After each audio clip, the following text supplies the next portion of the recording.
saben dina kene jumeneng Cahayu mung ngalamun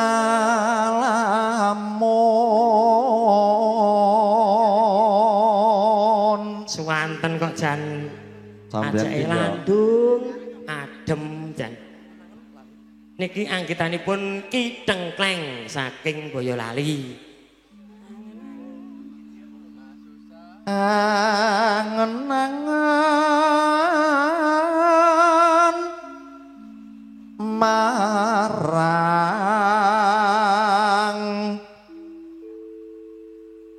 yayi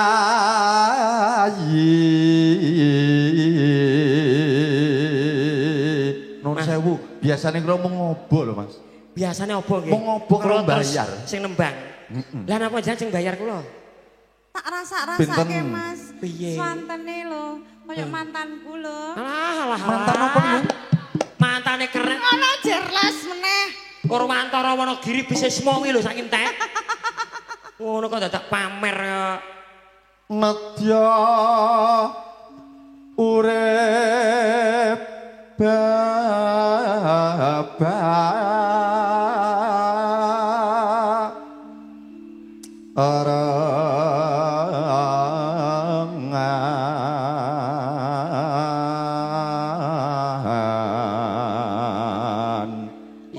bebarengan jenenge wong urip ki ana awan ana bengi lah yen uripe awan ana awan iku bengi ya to ana bagus ana elek ya to terus ora kok sampean ki ndudinge kok beda lah anu Pak biasanya sing apik-apik sing sae-sae nganan ngoten oh sing nganan lah nggih oke bojo keparat yang ngene iki coba terus ibarate wong urip kuwi ya Mas heeh ana apa maneh Pak mau padang peteng bagus elek padang peteng empuk atos bagus elek ya empuk terus atos ana awan ana bengi ana sugih ana larat terus ora kok mangsa kok sing mbok duding kok mung kuwi wae coba elenggon nih kowe iki aja lah iki sak sirku to kuwi to nih cetuna kowe iki kaya bagus elek padang peteng ya sak sirku lho Mas dadi raiku ki semrawut ngono ya mut-mutku lho jenengan nek ngemut yo nganu apa sak karepe rumah iki sak samu mut-mutku to sing cekel polisi iki mau dijikok kok apa Mas monggo Mas Dalang kula aosi Mas kula isin kula bunga susah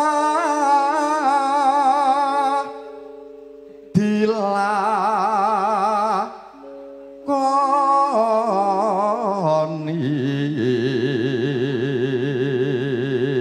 nggih nek bunga kalian jenengan mawon nek susah moh aku mau yen bunga karo tok lah nggih oh bocah apa kowe iki ngono bareng ana sing swara apik aku sing tinggal aku mbok elek-elek ya ora ngono lho Mas sak sirku to boyong rumangsane sing goncenge mau sapa Grab aku ke Mas Tito niki nyuwun sewu panjenengan kan kula aturke nembang kan iki napa bose Titoti kuwi lho dudu tak kira tak anu bakso Titoti karep kula niku nembang ampun diapik-apikke lah terus kene yo beda lho Mas aku nyawang kene lho Mas langsung lho Mas koyo enek lighting-e lah bareng kene kok ngeblur lighting iki sing kleru ki ora anu to sing ngeblur iki matamu kuwi kanggo kacamata suwe-suwe iki ngabangke kuping kene kene glowing tega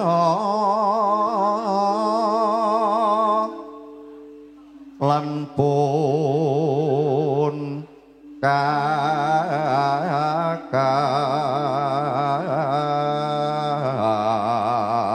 kakang boten Mas jenengan kelingan jaman semono nggih Mas nggih piye lah nggih awake dhewe ning gubukan kae lho Mas oh kae nih nom-nom aku ngene iki suaraku nom-nom aku ya persis Mas Tito iki sing percaya sapa lho biyen rekam aku tahun 2001 2002 ngene iki persis nano saiki tak takoni aku dadakan kok ini. Kene iki lambene tipis lah kene iki masyaallah. Iki sensual dudu kandel. Bocah iki kaya Irunge kene iki apik bangir bareng kene ya Allah. blesek ngono. Kayak tanjakan. Aku ora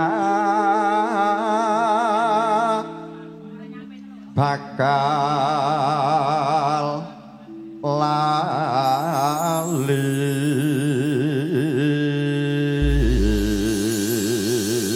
lali. Mas, Piye? jenengan ngertos mboten? Di streaming Biyen meneh. aku moh dipek karo dalang ki mergone apa? Mergone Apa? apa? Mergone aku bendina disabeti terus. Mas. Disabet wayang. Bocah rang genah iki. Sing ngabet iku kayak Pak Buben. Anu Pak, kula mboten ngen sabet kok. Ini mboten saged Ora nyabut. iso iki. nyabut. Onto wecana. Pun anu kok, Pak. Empoten, Pak. Kowe iki kok nih ngerti ngono mau tak jumenengke Pakde Manto ae genah sliring. Barang aku jumenengke Mas Tito kok. Wah, muga-muga ampun lenggah ten Jakarta nggih, Mas. Lah, Jenengan ngayahi Ponorogo, Magetan, Jawa Timur mawon. Lah nyapa to? Ya aku kalah set to nih. Tiang Bagus, menika ngono. rezekinipun piyambak-piyambak Lah nggih, dhewe-dhewe. Jakarta nggih kula, jenengan mriko-mriko mawon. Siji Kok pesti, loro jodoh, telu wahyu, papat pangat, limo Nah, donya. rungokno kuwi rungokno. Yo. Kuping iki rungokno. Wah, yo ku tibone Wong ning kene. lanang. Lah iya wahyu ning Edok. Jakarta. Kowe iki aja melu nyuraki aku asem kowe iki. Cilik tak gedheke bodoh tak pinterke bareng. Gedhe pinter kaya ngono kan aku. Gak kelingan jaman cilik sing ngedusi sapa kowe? Lha iki barang mung maju wong telu kok pas. Piye lho sing marai gawe sehi? Sik, Mbok kelingan lho, Mas. aku arep tekok Pripun? anak bocah telu. ngene Bocah iki. telu niki Ya. wong telu. Kadung sepi-sepi sisan. to. Siji jenenge Eva. Eka. Eka. Oh, Eka. Aku Eko. karo Eka. Lah kula, Enak omong aku. Eh, kula kula mboten enten. Eka karo kok Eka iki wis mari. Wis Lah iki, mulih Mas. saka rumah Iki. sakit pembunuh jiwa. Vina iki. Kowe iki Lah sing rong mari sapa? Ojo ojo kowe lho, Mas. Sing buron kae lho. niki Eka, Eka. Eko, aku. Hmm. Niki kali niki pun mari. Heeh. Pun dibeto mantuk. Gitu, ke Iya. rumah sakit. Berarti dari aku nih. Iya, kan. Ayo Kita- muga-muga yang bosan dadi copot engko. Apa nih? Sesuk mulih. Saben dina mung ngalamun jroning sepi sepi sampun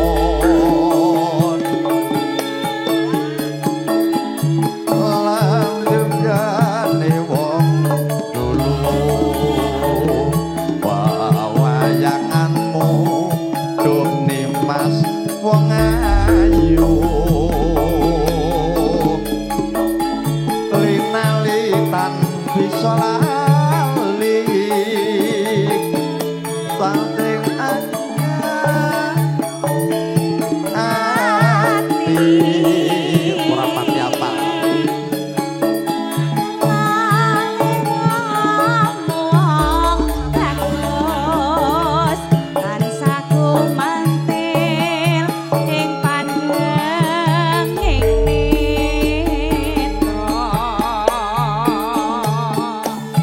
Apa teko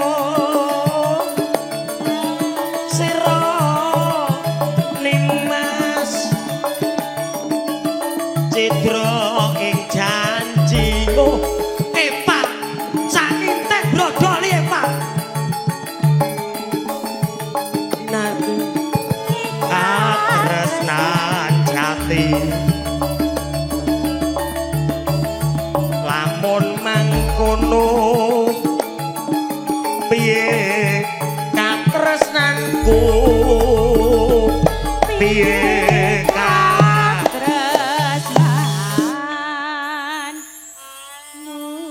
Sri Tanjung wong wedok murang tata keparat karo wong lanang ra ndek prasetya malah kowe tumindak sedeng karo kedalang prasetya wis mulih kok Sri Tanjung, aku kurang piye? Gagah, bagus, aku duweni.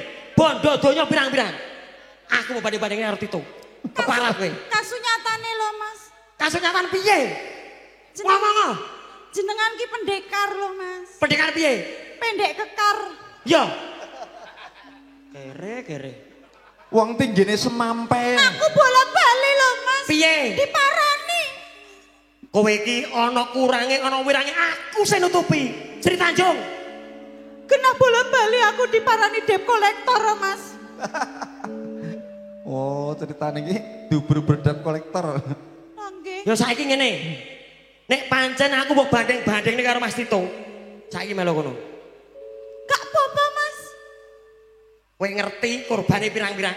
Gak apa-apa, Mas. Korban apa kuwi? Nek korban dalang ki.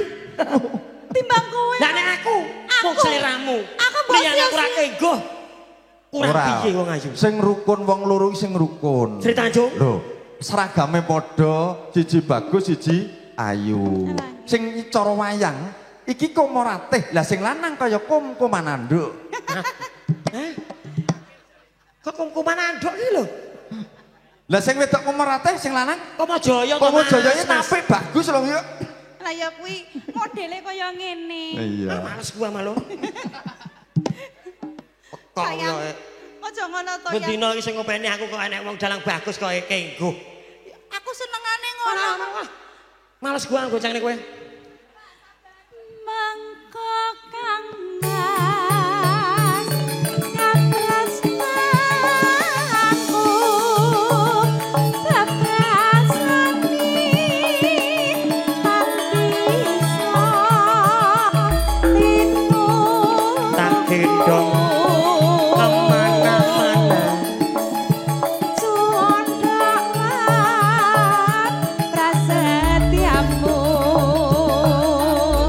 tak korbanake jiwa lan raga Kendangnya kecil.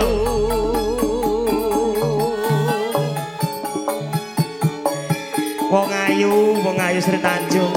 wonten dawuh Dadi apa-apa tresnaku marang sliramu ki lair tulusing batin. Mula aja nganti tumindak sedheng ya wong ayu. Sliramu ngersak apa bakal tak pinangkani. Waton ora njaluk putu murung ning tintang lawan rembulan wong ayu. Sri Tanjung. Tresnaku lair batin wong ayu. Saben dina mung ngalamun jroning sepi samun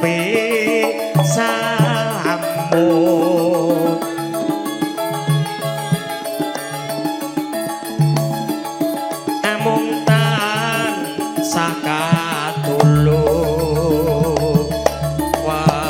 wayanganmu duh nimas wong ayu.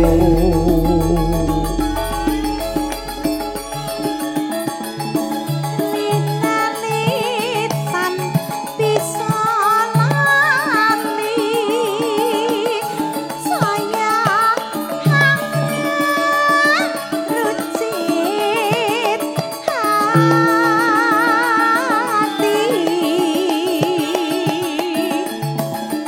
lale wong rakus tansah kumantil ing pandanging netra Romono maling apa tega sira nimas cidra ing janji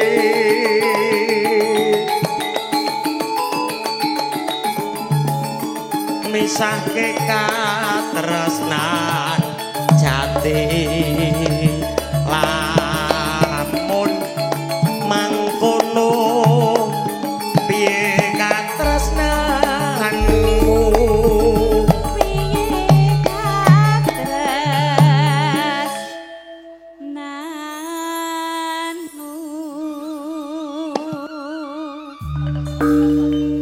percaya apa ora Mas aku mbok banding-banding ini karo Mas Dalang gak apa-apa rung nyambut gawe rung nganti rampung wis KO Nek aku lah dek ingin nanti jenengan tekan paripurna. lah jenengan ki kaya gonta-ganti dek ingin karo sapa Aku ngayahi tugas ya wong ayu. Goleke penguripan, goleke rezeki sliramu. Moh ya wis. Abrakan kaya ngene kok dadakan wong deman kok ora kenek. Aduh. aku ki lho jenengan kaya emosinan aku ki padune ki Oh, iya, iya. aku mah iki ngono ki dirayu ngono lho Mas wong wedok ki senengane dirayu Tumpuk undung. Pani. dalem Kang Mas Yen sinawang cecer lengkung-lengkung.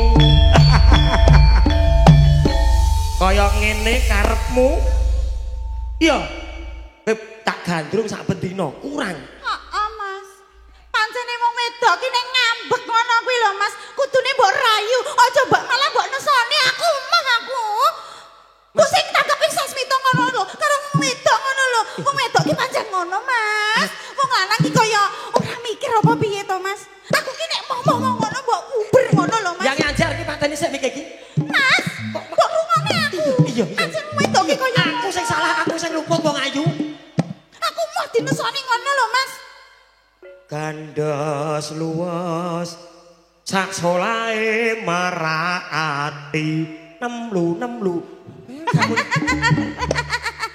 Apik Mas, elah cingirimu ki multifungsi lho Mas.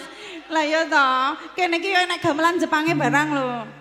Kuwi diwalik ya Yor, mau kan lunem saiki nemlu, padha ketelu kuwi.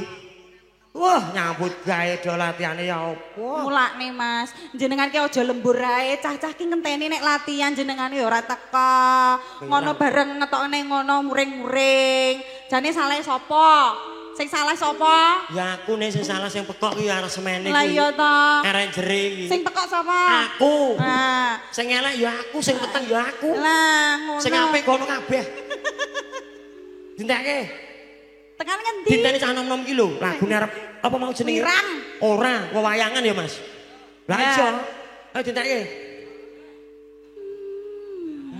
Tekan kanthi Mas. Dindingane cah bagus. Mangka Kang Mas katresnanku lebah tak bisa tinu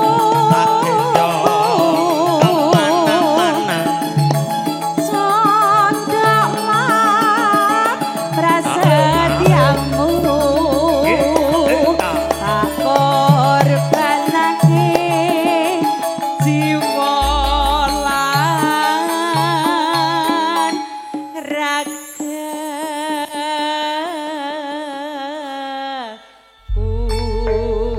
Lang-langing driya mangu-mangu. Aja turu sore kaki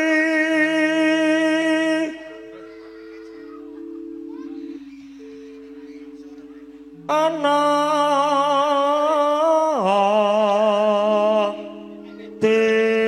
dewa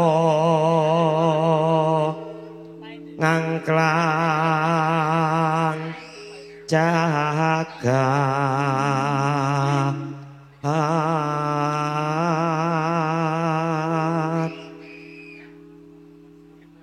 nyangking bokor kahanca nane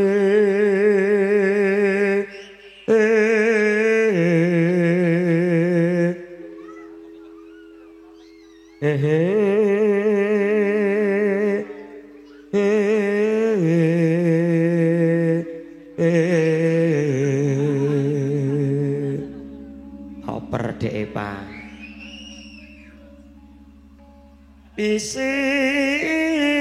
Isine tu ngota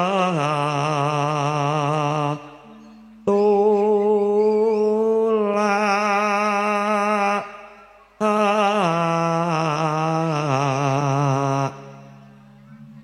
sandang kalah awan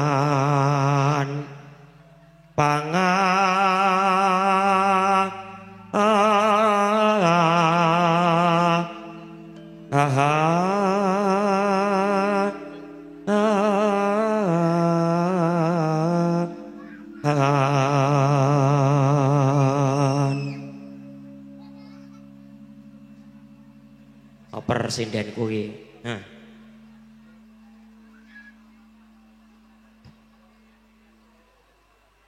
Ya iku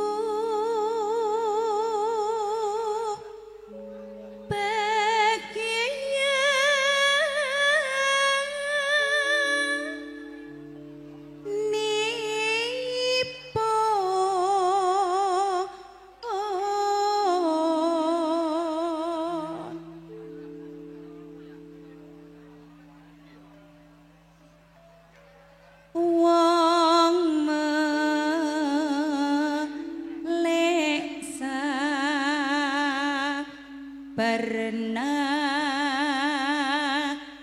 rimo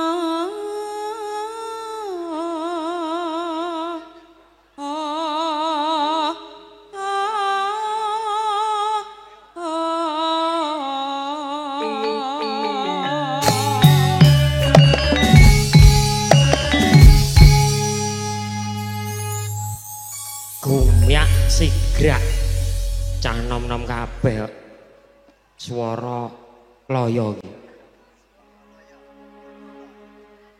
Lamat wus katon tejane yen mbok prong katon mancorong aduh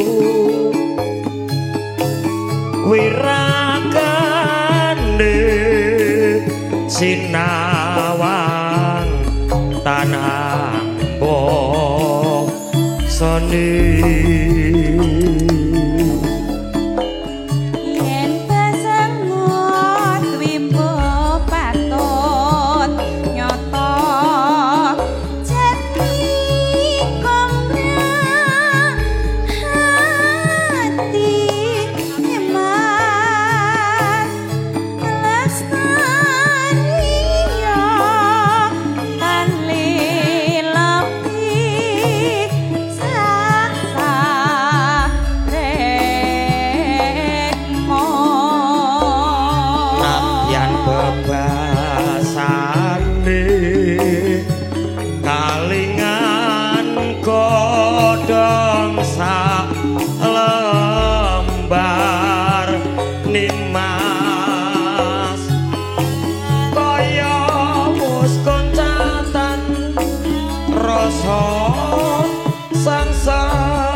pangkarmanipun ingsun wong ayu.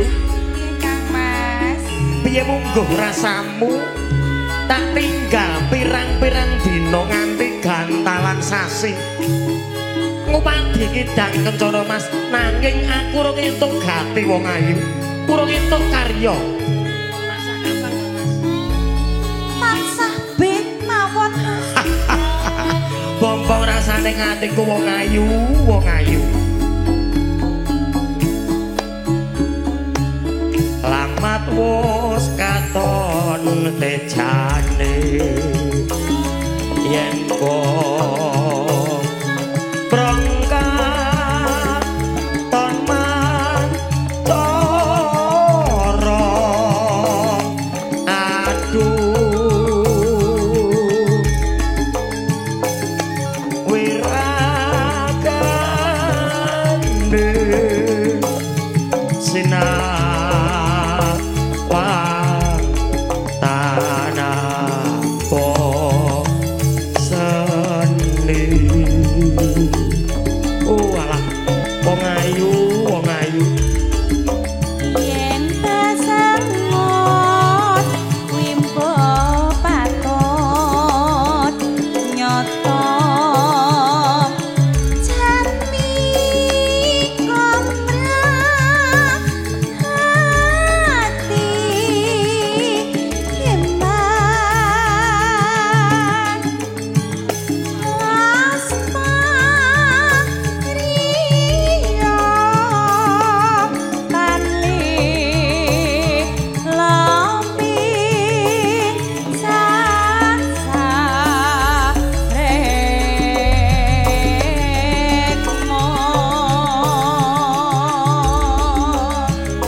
Adekku lanang ki saiki komplit, ngrebab ya pinter, nyuling ya pinter, pengibot kok apa pinter, terus dasare pudha taruna.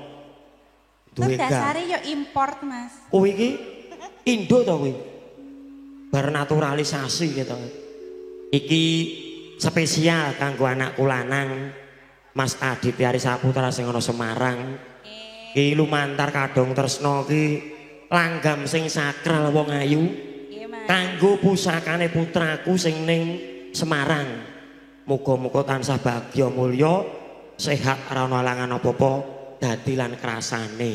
Amin. Ayo dilebokke alon-alon. Pacaane sarwa asri jroba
Bismillahirrahmanirrahim.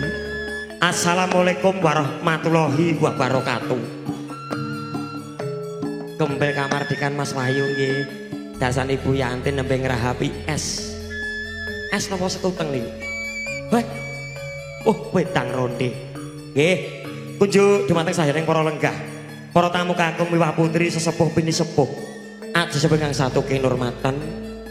Langkung-langkung dumateng pamangku wilayah Bapak Ketua RT, Bapak Ketua RW setempat, beserta jajaran Jumati lumebaripun dhumateng sedaya tresnaning budaya Jawi campur sari ngaturaken wilujeng dalu pepanggen malih sinarengan kadang-kadang campur sari swara loya pangarsa dene panjenenganipun Bapak Geng Bariman makarya sinarengan kalian FS audio sound kondang ugi dibergarakan langsung lumantar cerah foto video syuting gambar bening harga miring nglajengaken anggenipun kula kapungkel sak potales wekdal duka panci salat magrib dalah salat isya saking kadang-kadang campur sari swara loya badhe nglajengaken anggenipun sasalipun dhumateng keluarga agung Bapak Wahyu Adimas dalasan Ibu Yanti ingkang sampun kepareng nislamakaken putra kinasih ingkang sasilih menika anak Mas Ahmad Cahyo Gumilang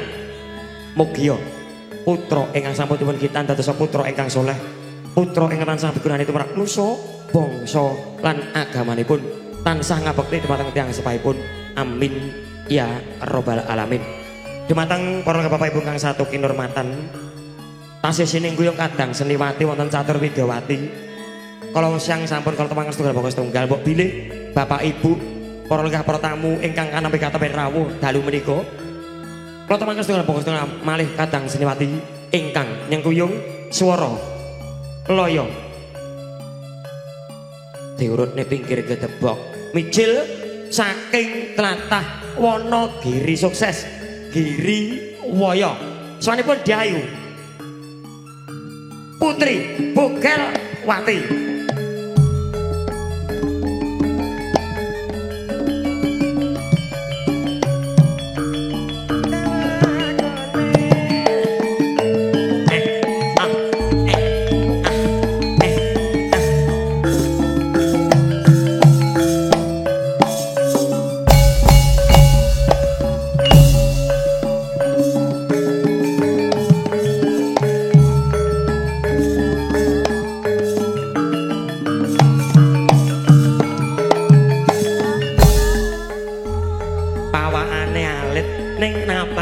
sarwa gede gelungane gede lambene jane cilik sarwa gede sak liya-liyane nggih sinambung kadang seniwati salajengipun mijil saking tlatah Wonogiri sukses sawanipun Diayu Sari Bogel Wati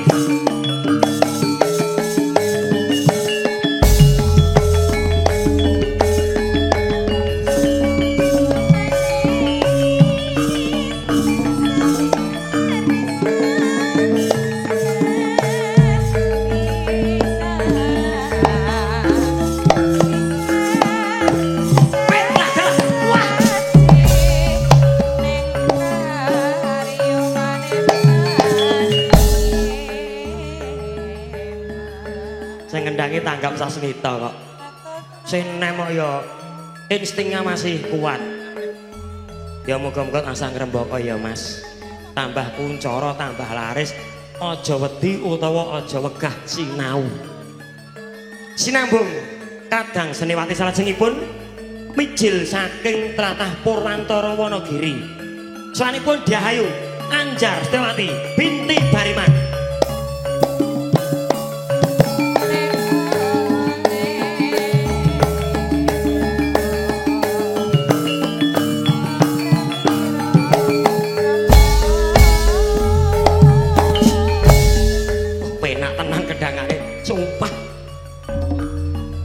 bayare murah bocahin manut wes kula piyambak pangandhak liwara kok yo iki kok yo ngajak geseh lho urung-urung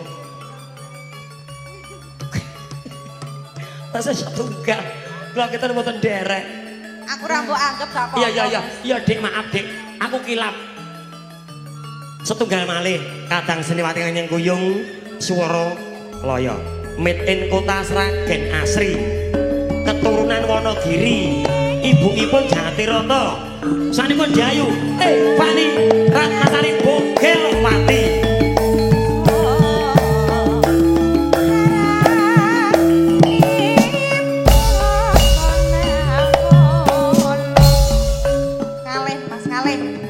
nggonmu iki. Aku tadi meteng-metengi kowe nek sorot kamera ngono. Ya ora ngono kok. Iki nggonku lho, Mas. Aku ora kena kamera ora masalah lho.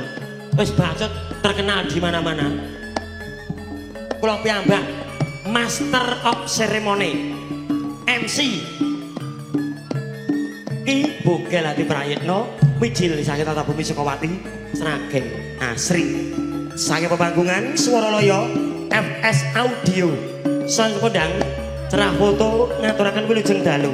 Sugeng rawuh, sugeng rekan sekeca sinambilar Sampur Sari. Swara Loyo untuk Anda semua.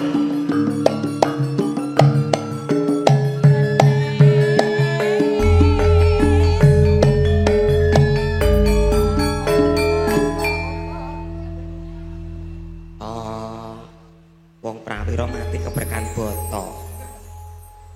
Bocah kok cakepan diosa asik. Miyak sepining swasana, kadang-kadang Swara Loyo badhe ngaturaken atur pambuka lumantar. Lelagon manut sing ibot. Aku nek pasar ana rene. Asik.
Seluruh